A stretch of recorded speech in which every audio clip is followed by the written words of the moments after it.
The only thing you need to know to understand the deepest metaphysical secrets is this: that for every outside there is an inside, and for every inside there is an outside. And although they are different, they go together. There is, in other words, a secret conspiracy between all insides and all outsides, and the conspiracy is this: to look as different as possible, and yet underneath to be identical. Because you don't find one without the other. Like Tweedledum and Tweedledee agreed to have a battle. Note that, agreed. So there is a secret. What is esoteric, what is profound, and what is deep is what we will call the implicit. What is obvious and on the open is what we will call the explicit. And I and my environment, you and your environment, are explicitly as different could be. But implicitly, you go together. And this is discovered by the scientist when he tries, as the whole art of science is to describe what happens exactly. And when he describes exactly what you do, he finds out that your behavior is not something that can be separated from the behavior of the world around you.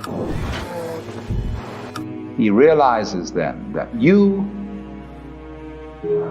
are something that the whole world is doing. Just as when the sea has waves on it, all right, the sea, the ocean is waving.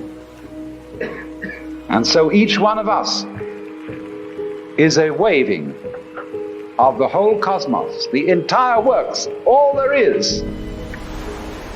And with each one of us, it's waving and saying, "Yoo-hoo, here I am." Only it does it differently each time. Because variety is the spice of life. But you see, the funny thing is, we haven't been brought up to feel that way. Instead of feeling that we, each one of us, are something that the whole realm of being is doing, we feel that we are something that has come into the whole realm of being as a stranger. When we were born, we don't really know where we came from, because we don't remember. And we think when we die, that's just going to be that. Some people console themselves with the idea that they're going to heaven, or that they're going to be reincarnated, or they're going to Summerland or something, you know. People don't really believe that. For most people it's plausible. The real thing that haunts them is that when they die, they're going to sleep and never going to wake up. They're going to be locked up in the safe deposit box of darkness forever.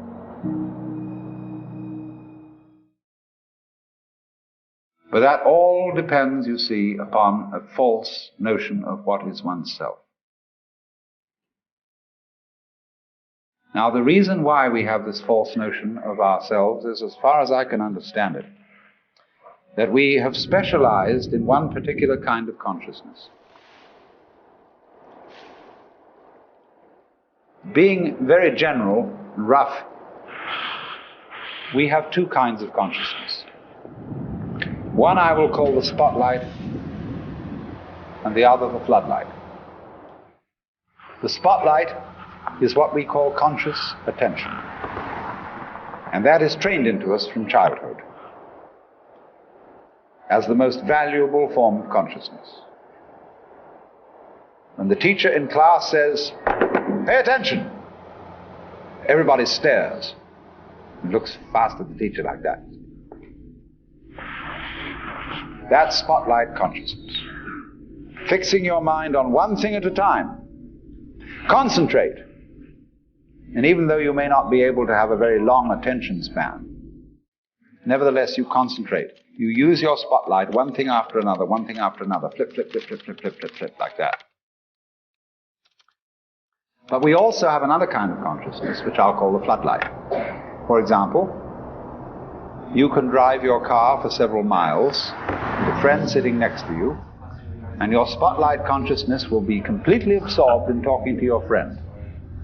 Nevertheless, your floodlight consciousness will manage the driving of the car, will notice all the stoplights, the other idiots on the road, and so on, and you'll get there safely, without even thinking about it. But our culture has taught us to specialize in spotlight consciousness and to identify ourselves with that form of consciousness alone. I am my spotlight consciousness. My conscious attention, that is my ego, that is me. And very largely we ignore the floodlight. Now the floodlight consciousness is working all the time. Every nerve end that we have is its instrument.